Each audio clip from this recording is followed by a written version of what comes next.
വടകരയിലെ കാഫിർ പ്രചാരണം കോടതിയിലേക്ക്. വാട്സാപ്പ് സന്ദേശത്തിന്റെ ഉറവിടം കണ്ടെത്തണമെന്നാവശ്യപ്പെട്ട് യൂത്ത് ലീഗ് പ്രവർത്തകൻ പി കെ മുഹമ്മദ് കാസിം കോടതിയെ സമീപിക്കും. ഇത് സംബന്ധിച്ച പരാതികളിൽ പോലീസ് അന്വേഷണം ഇഴഞ്ഞു നീങ്ങുകയാണ്. ഈ സ്ക്രീൻഷോട്ടാണ് വടകര തെരഞ്ഞെടുപ്പിന് ശേഷവും ചർച്ചകൾക്ക് വഴിമരുന്നിടുന്നത്. വടകര തിരുവല്ലൂരിലെ യൂത്ത് ലീഗ് പ്രവർത്തകൻ പി കെ മുഹമ്മദ് കാസിം എന്നയാളുടേതാണ് വാട്സാപ്പ് സന്ദേശം എന്നായിരുന്നു CPM പരാതി. താൻ ഷെയർ ചെയ്തതല്ലെന്ന് മനസ്സിലാക്കിയ കാസിം അന്ന് തന്നെ പോലീസിൽ പരാതി നൽകി. കഴിഞ്ഞ ദിവസം വിളിപ്പിച്ചു. ഒരു 4 മണിക്കൂറോളം സമയമെടുത്തുകൊണ്ട് എൻ്റെ ഫോണടക്കമുള്ള മൊബൈൽ ഡാറ്റാസുകൾ പരിശോധിക്കുക. അതിൻ്റെ അടിസ്ഥാനത്തിൽ നിലവിൽ ഞാൻ കുറ്റക്കാരനല്ല എന്നുള്ള രീതിയിലുള്ള സംസാരം അവിടെ നിന്ന് ഉണ്ടാവുകയും ചെയ്തിട്ടുണ്ട്.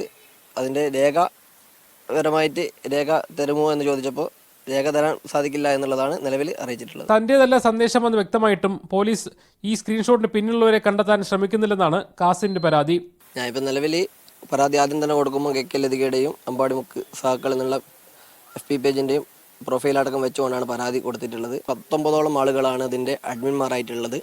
അവരെ ഒരാളെ ചോദ്യം ചെയ്താൽ തന്നെ എന്താക്കും ഇതിൻ്റെ സത്യാവസ്ഥ മനസ്സിലാക്കാൻ പറ്റുന്നതാണ്. നിലവിൽ എന്താക്കിയിട്ടില്ല, പോലീസ് ആ സംവിധാനം ഉപയോഗപ്പെടുത്തിയിട്ടില്ല. വടകര കോടതിയിൽ സ്വകാര്യ അന്യായവും ഹൈക്കോടതിയിൽ റിട്ട് ഹർജിയും ഫയൽ ചെയ്യാനാണ് കാസിം തീരുമാനിച്ചിരിക്കുന്നത്. ഫേസ്ബുക്കിൽ നിന്നും മെറ്റയിൽ നിന്നും വിവരം ആരാഞ്ഞിട്ടുണ്ടെന്നും അന്വേഷണം നടക്കുന്നുവെന്നുമാണ് പോലീസ് നൽകുന്ന വിശദീകരണം. വ്യാജ സന്ദേശത്തിന് പിന്നിലുള്ളവരെ പിടികൂടെന്നാവശ്യപ്പെട്ട് യൂത്ത് ലീഗ് നാളെ വടകരയിൽ SP ഓഫീസ് മാർച്ച് നടത്തുന്നുണ്ട്. മുഹമ്മദ് അസ്ലം, മീഡിയ 1, കോഴിക്കോട്.